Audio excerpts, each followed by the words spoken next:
What have you beaten me at? Lots of things. Well, name one. Do you have a gold medal? No. Oh. That's a team Interesting. sport. Oh. That's a team Oh, sport. sorry. Put your money where your mouth is. How long do you think it's 10 going to minutes, take? probably. 3, 2, 1, go. You're way more competitive than me. Yeah, but... I still beat you at everything.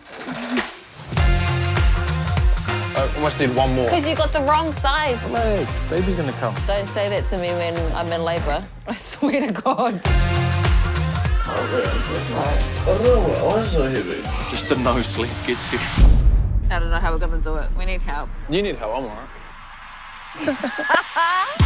I just want to be fit and strong again. Operation get you back to rugby ASAP. You keep complaining about, oh, I don't know what I'm going to do next year. This might help you. No pressure on you both. If you don't manage to shoot anything, just know that it was your fault this forest died. It's just a different adventure, I think. Because now everything we do revolves around baby. I'm not going to be a helicopter mum. I'm as ready as I can be, I think. Made me bloody cry. We've grown our relationship for this moment. Now I'm like, okay, he could be here tomorrow. I've got that feeling now too. Oh my gosh!